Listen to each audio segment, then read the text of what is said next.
નમસ્કાર, spark today ન્યૂઝમાં આપનું સ્વાગત છે। માજલપુર વિધાનસભાની પેટા ચૂંટણી છે ત્યારે ઉમેદવાર ભાજપના સતીશ એટલે કે સત્યેન્દ્ર પટેલ જેઓએ ચૂંટણી પ્રચારની શરૂઆત કરી દીધી છે। જો કે માજલપુર વિધાનસભામાં આવતા તમામ જે વિસ્તાર છે ત્યાં ચૂંટણી પ્રચાર થઈ રહ્યો ત્યારે ઉમેદવાર સતીશભાઈ પટેલ છે તેમની સાથે વાત કરીશું। સતીશભાઈ, શું કહેશો? જે રીતે જોરશોરથી પ્રચાર જોવા લોકોનો પણ આવકાર મળ્યો આજે વોર્ડ નંબર 16 કપૂરથી શંકર ભગવાન દાદાના દર્શન કરીને ત્યાંથી ફેરીની શરૂઆત કરી છે। કાર્યક્રમોમાં જેમ જેમ ચૂંટણીના દિવસો નજીક આવતા જાય એમ ઉત્સાહ વધતો જાય છે। પ્રજાજનોમાં પણ ખૂબ આવકાર મળતો જાય છે। પ્રજાજનોને એક નમ્ર અપીલ કે 30 તારીખે ચાલુ દિવસ છે, વરસાદની સિઝન છે। સૌ મારા વાલા મતદાર ભાઈઓ અને બહેનોને નમ્ર અપીલ કે આપ મતદાન કરવા નીકળશો અને મતદાન કરશો તો જ મતપેટીની અંદર આપણે સ્વર્ગીય યોગેશ કાકાને સાચી શ્રદ્ધાંજલિ અર્પણ કરીશું। કાકા, જે રીતે વાત છે કે યોગેશ કાકાની યાદ છે અને સાથે લોકોને શું કયા પ્રાથમિકતા જરૂરિયાતો આપવામાં આવશે? યોગેશ કાકાએ જે કામો કર્યા છે અહીંયા વિસ્તારમાં બોલે છે। પ્રાથમિકતા એમને જે કામો 4.5 કરોડના મંજૂર કરેલા છે પણ આ ચોમાસા પછી ચાલુ થવાના છે એટલે આખા વિસ્તારની અંદર પણ જે નાની મોટી સમસ્યાઓ હતી તે દૂર થશે। લોકોને શું આહવાન કરશો? લોકોને આહવાન પ્રજાજનોને એક જ કે ભાઈ 30 વર્ષથી તમે ભારતીય જનતા પાર્ટીને શાસન ગુજરાત પ્રદેશને આપ્યું છે। આ વિધાનસભા પણ તમે દર વખત જીતાડો છો તો મારી નમ્ર અપીલ વધારે મતદાન કરી અને આપણા વિધાનસભાને જીતાડીએ। બિલકુલ, આપ જુઓ કે ઉમેદવાર સતીશભાઈ પટેલ સ્પષ્ટપણે કહી રહ્યા છે કે જે પ્રકારે લોકોને આહવાન કરવામાં આવ્યું છે કારણ કે 30 તારીખે જે વરસાદી માહોલ છે વરસાદને લઈને જ લોકો મતદાન કરવા વધુ જાય તે માટેના પ્રયત્ન છે। આપ જુઓ કે વિસ્તારમાં આજે માજલપુર વિધાનસભામાં તેઓ ચૂંટણી પ્રચાર કરી રહ્યા છે। ખાસ કરીને આપણી સાથે આ પ્રચારમાં મુખ્ય દંડક બાલકૃષ્ણ શુક્લ પણ જોડાયા છે, તેમની સાથે પણ વાત કરવાના પ્રયત્ન કરીશું। દાદા, શું કહેશો ચૂંટણી પ્રચાર જોરશોરથી?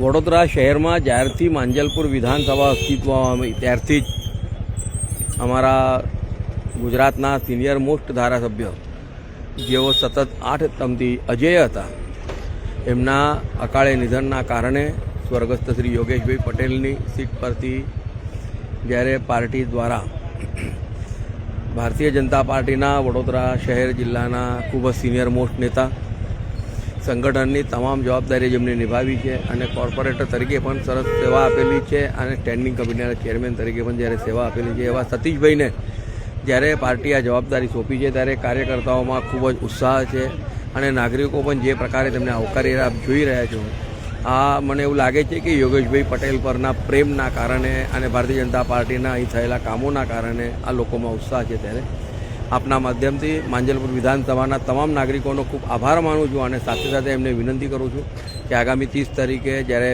માંજલપુર વિધાનસભાની પેટા ચૂંટણી છે ત્યારે ભારતીય જનતા પાર્ટીના ઉમેદવાર શ્રી સતીશભાઈ પટેલને જંગી બહુમતી જીતાડીએ આ બધાની પાસે પ્રાર્થના। દાદા, વરસાદી માહોલ છે, લોકોને શું આહવાન કરશો મતદાન કરવું? પેટા ચૂંટણીમાં થોડું મતદાન ઓછું થતું હોય છે અને વરસાદ પણ છે ત્યારે એટલે જ મેં કહ્યું કે જે પ્રકારે આ સીટ પર સતત ભારતીય જનતા પાર્ટીની આ પરંપરાગત સીટ છે, યોગેશભાઈએ જે પ્રમાણે આ સીટ સાચવી છે આ વિસ્તારના નાગરિકોનું જે પ્રકારે તેમને એટલે કામો કરેલા છે સતીશભાઈ પણ એ જ પગદંડી પર જ્યારે ચાલવાના છે ત્યારે વધારેમાં વધારે મતો કરીને મતદાન કરીને સતીશભાઈને આપણે વિજયી બનાવીએ। બિલકુલ, આપ જો કે ગુજરાત સરકારના મુખ્ય દંડક અને રાવપુરાના ધારાસભ્ય શ્રી તેઓ સ્પષ્ટપણે કહી રહ્યા છે અને આપ જો કે વિસ્તારમાં જઈ અને તેઓ આ ચૂંટણી પ્રચાર ખાસ કરીને કરી રહ્યા છે। એટલે જે પ્રકારે તમામ લોકો આપ જોઈ શકાય છે કે અહીંથી તેઓ ચૂંટણી પ્રચારની શરૂઆત વોર્ડ નંબર 16માં મહાદેવના દર્શન કરીને કરી છે ત્યારે આપ જો કે જે પ્રકારે તમામ લોકો અહીંયા પ્રચારમાં જોડાયા છે અને ખાસ કરીને જે માજલપુર વિધાનસભા આપ જો કે જે અહીંયા આવે છે માજલપુર વિધાનસભા પેટા ચૂંટણી છે ઓછું થતું હોય છે પરંતુ મતદાન જ્યારે ઓછું થતું ત્યારે મિનેશભાઈ પણ છે। મિનેશભાઈ, શું કહેશો? માજલપુર વિધાનસભાની પેટા ચૂંટણી છે અને જોરશોરથી પ્રચાર ચાલે।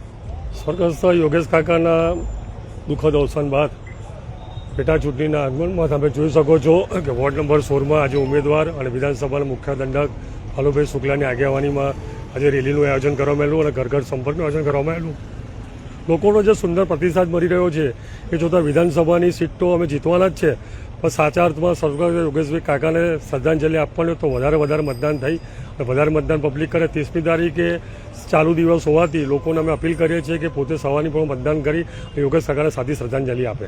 બિલકુલ, યોગેશ કાકાને સાચી શ્રદ્ધાંજલિ ત્યારે જ અપાશે કારણ કે જે પ્રકારે તેમનું કામ બોલે છે અને તેના કામ પ્રમાણે જ આ સતીશભાઈનું નામ જાહેર થયું ત્યારે તેને લઈને જ ત્યારે તમામ તેમના જે આ ઉમેદવાર છે સતીશભાઈ પટેલ અને ત્યારે તેમને સાચી શ્રદ્ધાંજલિ આપવાની છે. તમામ લોકો મતદાન કરે કારણ કે 30મી તારીખ છે, ચાલુ દિવસ છે, પરંતુ લોકો મતદાન કરે. વરસાદની પણ સિઝન છે અને તેને લઈને ક્યાંક મતદાન ઓછું થાય, પરંતુ લોકોને આહવાન કરવામાં આવ્યું છે કે જંગી બહુમતીથી ભાજપના ઉમેદવાર સતીશભાઈ પટેલને જીતાડે.